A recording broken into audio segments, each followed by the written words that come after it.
ನಮಸ್ಕಾರ ಪ್ರಿಯ ವೀಕ್ಷಕರೇ. ಗುಹೆಯಲ್ಲಿ ತಪ್ಪಿಸ್ಕೊಂಡಿದ್ದಂತಹ ವ್ಯಕ್ತಿ ಹೊರಗೆ ಬಂದಿದ್ದಾರೆ. ಯಾರು? ಪ್ರಜ್ವಲ್ ರೇವಣ್ಣ. ಎಲ್ಲೋ ವಿದೇಶದಲ್ಲಿದ್ದಂತಹ ಪ್ರಜ್ವಲ್ ರೇವಣ್ಣ ಅಜ್ಞಾತ ಸ್ಥಳದಿಂದ ಒಂದು ವಿಡಿಯೋ ರಿಲೀಸ್ ಮಾಡಿದ್ದಾರೆ. ಈಗ ಮಾಡಿಬಿಟ್ಟು ಬರೋದಕ್ಕಿಂತ ಮೊದಲು ವಿಡಿಯೋ ರಿಲೀಸ್ ಮಾಡೋದು ಅವರಿಗೆ ಅವ್ರು ಡಿಫೆಂಡ್ ಮಾಡ್ಕೊಳ್ಳೋದಕ್ಕೆ ಈಗ ಒಂದು ಸ್ಟೈಲು. ನೀವು ಬೇಕಾದ ಮಾಡಿಬಿಡಿ, ಒಂದು ವಿಡಿಯೋ ರಿಲೀಸ್ ಮಾಡಿ ಯಾರ್ದಾರ ಮೇಲೆ ಚಾರ್ಜ್ ಮಾಡಿಬಿಡೋದು, ಅದನ್ನು ಚಾನಲ್ನವರು ಇನ್ಯಾವುದೋ ಸೋಷಿಯಲ್ ಮೀಡಿಯಾದಲ್ಲಿ ಹಾಕೋದು. ಹೀಗಾಗಿ ಡ್ಯಾಮೇಜ್ ಕಂಟ್ರೋಲ್ ಮಾಡೋದು, ವರ್ಚಸ್ಸಿಗೆ ಧಕ್ಕೆ ಆಗೋದಕ್ಕೆ ಡ್ಯಾಮೇಜ್ ಕಂಟ್ರೋಲ್ ಮಾಡೋದು. ಮತ್ತು ಪೊಲೀಸರು ಮುಂದೆ ಬರೋದಕ್ಕಿಂತ ಮೊದಲು ಸ್ವಲ್ಪ ಇದ್ದದ್ದಲ್ಲಿ ಇಮೇಜ್ ಡೆವಲಪ್ ಮಾಡಿಕೊಳ್ಳೋದು. ಒಂದು ಸಣ್ಣ ಪಾಶ್ಚಾತ್ತಾಪ, ಒಂದು ಸಣ್ಣ ಪಾಪ ಪ್ರಜ್ಞೆ ಇಲ್ಲದಂತಹ ಸ್ಟೇಟ್ಮೆಂಟ್ ಅವ್ರದ್ದು ಇವತ್ತು ಹೊರಗೆ ಬಂದಿರೋದು. ವಿಡಿಯೋದಲ್ಲಿ ಸುಳ್ಳು ಆರೋಪ ಅಂತಾರೆ. ಒಂದು ಸಣ್ಣ ನಾಚಿಕೆ ಕೂಡ ಇಲ್ಲ. ಹಾಗಾದರೆ ವಿಡಿಯೋದಲ್ಲಿ ಏನಿದೆ, ಅವ್ರು ಏನು ಹೇಳೋದಕ್ಕೆ ಬಯಸ್ತಾರೆ, ಯಾವತ್ತು ಸರೆಂಡರ್ ಆಗ್ತಾ ಇದ್ದಾರೆ, ಈ ಬಗ್ಗೆ ಇಂದಿನ ಮಾತು ಮಂಥನ. ಸ್ನೇಹಿತರೆ, ಗೆಳೆಯರೆ, ನಾವು ವಿಡಿಯೋ ಒಂದನ್ನು ತೋರಿಸೋದಕ್ಕಿಂತ ಮೊದಲು ಪ್ರಜ್ವಲ್ ಎಲ್ಲಿದ್ದಾರೆ ಅನ್ನುವಂತಹ ಒಂದು ಪ್ರಶ್ನೆಯನ್ನು ನಿಮ್ಮ ಮುಂದೆ ಇಡ್ತಿದ್ದೆ. ಆ ವಿಡಿಯೋದಲ್ಲೂ ಕೂಡ ಅವರು ಡಿಸ್ಕ್ಲೋಸ್ ಮಾಡಿಲ್ಲ. 26ನೇ ತಾರೀಕು ನಾನು ಫಾರಿನ್ನಿಗೆ ಹೋಗಬೇಕಾದ್ರೆ ನನ್ನ ಮೇಲೆ ಏನು ಕೇಸ್ ಇರಲಿಲ್ಲ, ಜೊತೆಗದು ಪ್ರೀ ಪ್ಲ್ಯಾನು, ನಾನು ಹೋದೆ ಅಂತ ಹೇಳ್ತಾರೆ. ಜೊತೆಗೆ ಎರಡನೇದಾಗಿ ಅವರು ಹೇಳ್ತಾರೆ, ಒಂದು 7 ದಿನದಲ್ಲಿ ನಾನು ಬರಬೇಕು ಅಂತ ಅವರು ನೋಟಿಸ್ ಕೊಟ್ಟಿದ್ದರು SITನವರು. 7 ದಿನದಲ್ಲಿ ಬರ್ತೀನಿ ಅಂತ ನಾನು ಅಡ್ವೊಕೇಟ್ ಮೂಲಕ ರಿಪ್ಲೈ ಕೊಟ್ಟೆ. ಆದರೆ ರಾಹುಲ್ ಗಾಂಧಿ ಮತ್ತು ಬೇರೆ ಬೇರೆ ಲೀಡರ್ಸು ನನ್ನ ಮೇಲೆ ಅಟ್ಯಾಕ್ ಮಾಡಿಬಿಟ್ರು. ಅದೊಂದು ರಾಜಕೀಯ ಒಂದು ಷಡ್ಯಂತ್ರವನ್ನು, ಪಿತೂರಿಯನ್ನು ನನ್ನ ಮೇಲೆ ರೂಪಿಸಿದ್ರು. ಎಲ್ಲ ಬಿಟ್ಟು ರಾಹುಲ್ ಗಾಂಧಿ ಪ್ರಜ್ವಲ್ ಮೇಲೆ ಪಿತೂರಿ ರೂಪಿಸಿದ್ರಂತೆ. ವಿಡಿಯೋದಲ್ಲಿ ಹೇಳ್ತಿರೋದು ಅದಕ್ಕೆ ಮಾತಿಗೆ ಒಂದು ಬೆಲೆ ಬೇಡವಾ? ಅದಕ್ಕೋಸ್ಕರ ಡಿಪ್ರೆಷನಿಗೆ ಹೋಗ್ಬಿಟ್ರಂತೆ.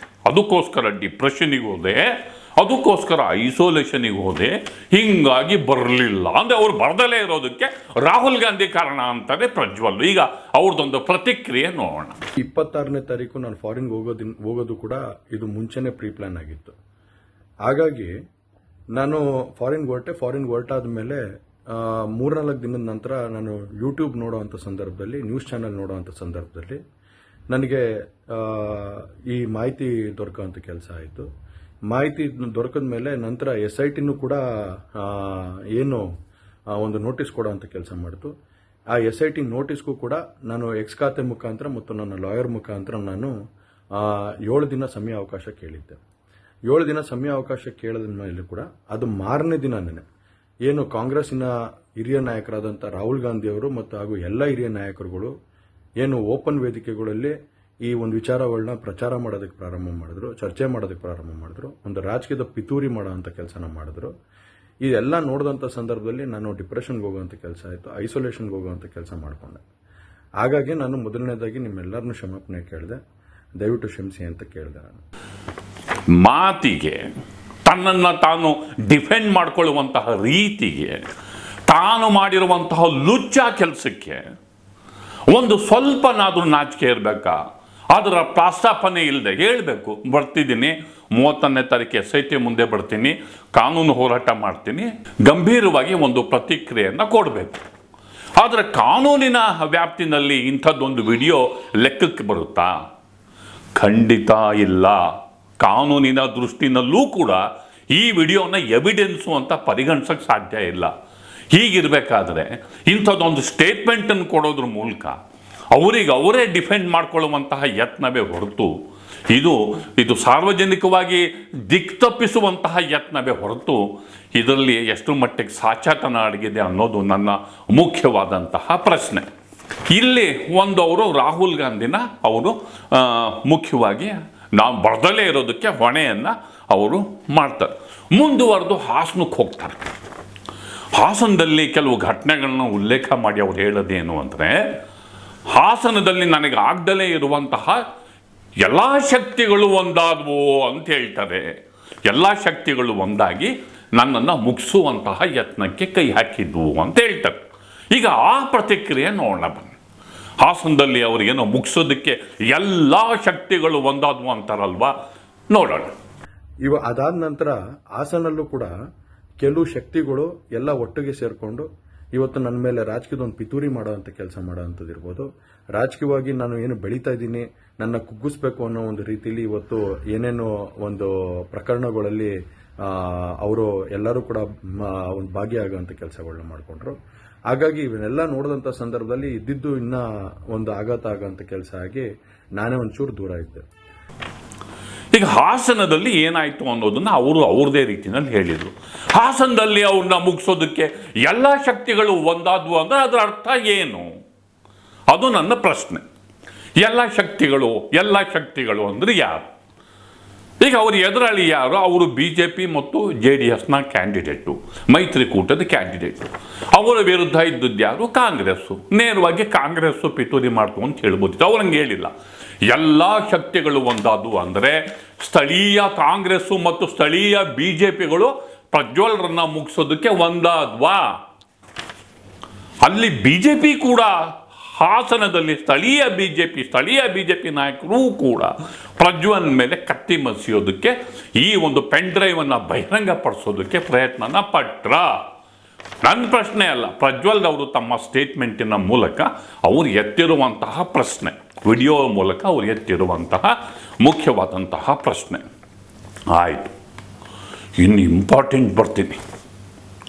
ನ್ಯಾಯದ ಮೇಲೆ ನಂಬಿಕೆ ಇದೆ, ನ್ಯಾಯಾಲಯದ ಮೇಲೆ ನನಗೆ ನಂಬಿಕೆ ಇದೆ.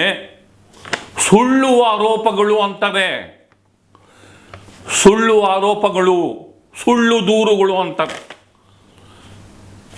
ಪೆನ್ ಡ್ರೈವನ್ನ ಸಾರಾಸಗಟ್ಟಾಗಿ ತಿರಸ್ಕಾರ ಮಾಡ್ತಾರೆ ಹಂಗೆ ಹೇಳೋದ್ರ ಮೂಲಕ. ಪೆನ್ ಡ್ರೈವನ್ನ ಮತ್ತು ಸೀರೀಸ್ ಆಫ್ ಇನ್ಸಿಡೆಂಟ್ಸು, 2,000 ಕ್ಲಿಪ್ಪಿಂಗ್ಸು, ನೂರಾರು ಹೆಣ್ಣು ಮಕ್ಕಳು ಅಂತ ಏನು ರಿಪೋರ್ಟ್ ಆಗ್ತಿದೆ, ಅತ್ಯಾಚಾರ ನಡೀತು ಅಂತ ಏನಾಗ್ತಾ ಇದೆ, ಅದೆಲ್ಲವನ್ನು ಕೂಡ ಸುಳ್ಳು ದೂರು ಅಂತ ನಿರಾಕರಿಸ್ತಾರೆ. ಅಂದರೆ ತಾನು ಇಂಥದ್ದೊಂದು ಕೇಸಲ್ಲಿ ಭಾಗಿನೇ ಆಗಿಲ್ಲ ಅನ್ನುವಂತಹ ಟೋನಲ್ಲಿ ಸಮರ್ಥನೆ ಮಾಡ್ಕೋತಾರೆ. ನಾಡಿನ ಜನರು ಕ್ಷಮೆ ಯಾಚಿಸ್ತಾರೆ. ನ್ಯಾಯಾಲಯದ ಮುಂದೆ ಹಾಜರಾಗಿಲ್ಲ, SIT ಮುಂದೆ ಹಾಜರಾಗಿಲ್ಲ, ಮತ್ತು ತನ್ನ ಪರವಾಗಿ ಡಿಫೆಂಡ್ ಮಾಡ್ಕೊಳ್ಳೋಕ್ಕೆ ಅಡ್ವೊಕೇಟನ್ನು ಕಳಿಸಿಲ್ಲ, ವಿದೇಶದಿಂದ ಇನ್ನೂ ಬಂದಿಲ್ಲ, ವಿದೇಶದಲ್ಲಿ ಕೂತು ವಿಡಿಯೋವನ್ನು ಕಳಿಸಿ ಇನ್ನು ವಿಚಾರಣೆಗೆ ಗುರಿ ಆಗೋದಕ್ಕಿಂತ ಮೊದಲೇ ಇದಕ್ಕೆ ರಾಜಕೀಯ ಸ್ವರೂಪವನ್ನು ಕೊಡೋದಕ್ಕೆ ಪ್ರಜ್ವಲ್ಲೇ ಪ್ರಯತ್ನ ಪಡ್ತಿದ್ದಾರೆ. ನಾನೇ ಖುದ್ದಾಗಿ ಶುಕ್ರವಾರ ಏನು 31ನೇ ತಾರೀಕು 10 ಗಂಟೆಗೆ SIT ಮುಖಾಂತರ SIT ಮುಂದೆ ಬಂದು ನಾನು ಸಂಪೂರ್ಣ ಈ ಇನ್ವೆಸ್ಟಿಗೇಷನ್ಗೆ ಸಹಕಾರ ಕೊಡೋ ಮುಖಾಂತರ ನಾನು ಇದಕ್ಕೆ ಸರಿಯಾದ ರೀತಿಯಲ್ಲಿ ಉತ್ತರ ಕೊಡೋಂಥ ಕೆಲಸನ ಮಾಡ್ತೀನಿ.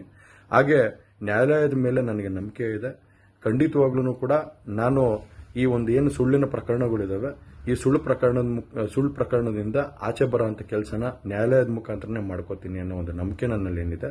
ಹಾಗೂ ದೇವರ ಆಶೀರ್ವಾದ ಮತ್ತು ಜನರ ಆಶೀರ್ವಾದ, ನನ್ನ ಕುಟುಂಬದ ಆಶೀರ್ವಾದ ನನ್ನ ಮೇಲೆ ಇರಲಿ. ಖಂಡಿತವಾಗ್ಲೂ ನಾನು ಈ 31ನೇ ತಾರೀಕು ಶುಕ್ರವಾರ ನಾನು SIT ಮುಂದೆ ಬರ್ತೀನಿ.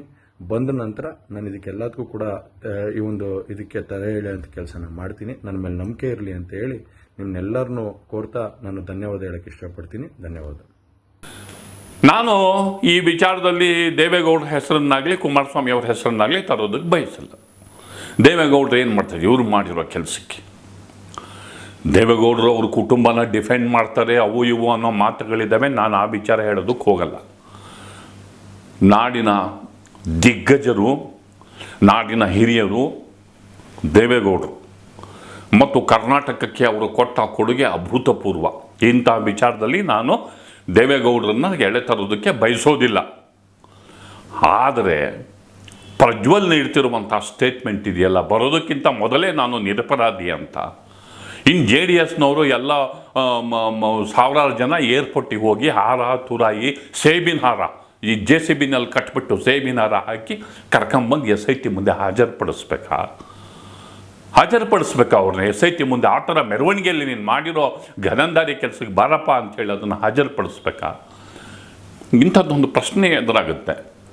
ಖಂಡಿತವಾಗಿ ಈ ವಿಡಿಯೋ ಸಂಸ್ಕೃತಿ ಈ ಥರ ನ್ಯಾಯಾಲಯಕ್ಕೂ ಹೋಗ್ದಲೇ, ಇನ್ವೆಸ್ಟಿಗೇಷನ್ಗೂ ಹೋಗ್ದಲೇ ವಿಡಿಯೋ ಕಳಿಸ್ಬಿಟ್ಟು ತಮ್ಮನ್ನು ಸಮರ್ಥಿಸ್ಕೊಳ್ಳುವಂಥ ಈ ಒಂದು ರೀತಿ, ಅದು ಒಂದು ಇಡೀ ಭಾರತವನ್ನೇ ಕಲ್ಲೋಲಗೊಳಿಸಿದಂತಹ ಈ ಪ್ರಕರಣದಲ್ಲಿ ನಾವು ಸುಳ್ಳು ಆರೋಪ ಅಂತ ಒಂದೇ ಶಬ್ದದಲ್ಲಿ ಎಲ್ಲವನ್ನು ಹೊಡೆದಾಕುವಂತಹ ಯತ್ನ ಅಫ್ಕೋರ್ಸ್ ನ್ಯಾಯಾಲಯದಲ್ಲಿ ತನ್ನ ಪರವಾಗಿ ಸಮರ್ಥ ವಾದವನ್ನು ಮಂಡಿಸೋದು ಅವರ ಹಕ್ಕು, ಅವರ ಒಂದು ಪ್ರಜಾಸತ್ತಾತ್ಮಕವಾಗಿ ಬಂದಿರುವಂತಹ ಅವರ ಹಕ್ಕದು. ನಾನು ಅದನ್ನು ಪ್ರಶ್ನೆ ಮಾಡ್ತೀನಿ. ಯಾವುದ್ರ ಮುಂದೆ ಹಾಜರಾಗದೆ ಎಲ್ಲೋ ತಲೆ ತಪ್ಪಿಸ್ಕೊಂಡು ಈ ಸ್ಟೇಟ್ಮೆಂಟನ್ನು ಮಾಡ್ತಾರೆ. ಇನ್ನೇನು ಪಾಸ್ಪೋರ್ಟ್ ರದ್ದಾಗಿ ಎಡವಟ್ಟಾಗುತ್ತೆ ಅನ್ಬೇಕಾದ್ರೆ ಇಂಥದ್ದೊಂದು ವಿಡಿಯೋ ಹೊರಗೆ ಬರುತ್ತೆ ಅಂತಂದರೆ ಇದಕ್ಕೆ ಏನು ಅನ್ಬೇಕಾಗತ್ತೆ? ಇದು ತನಿಖೆಯನ್ನು ಮಂದಗತಿ ಮಾಡೋದಕ್ಕೆ ಬಿಟ್ಟಿರುವಂಥ ವಿಡಿಯೋ ಅನ್ಬೇಕಾ? ಒಟ್ಟಾರೆ ಕರ್ನಾಟಕದ ಮಟ್ಟಿಗೆ ಹೀಗಾಗ್ತಿರುವಂತಹ ಡೆವಲಪ್ಮೆಂಟು ಖಂಡಿತ ಒಳ್ಳೆಯದಲ್ಲ. ಸಣ್ಣ ಪ್ರಾಯಶ್ಚಿತ್ತನೂ ಕೂಡ ಅವರ ಧ್ವನಿಯಲ್ಲಾಗಲಿ ಅವರ ಮಾತಲ್ಲಾಗಲಿ ಇಲ್ಲ ಅನ್ನುವ ಒಂದು ವಿಷಾದದ ಜೊತೆ ನನ್ನ ಮಾತನ್ನು ಮುಗಿಸ್ತಿದ್ದೇನೆ.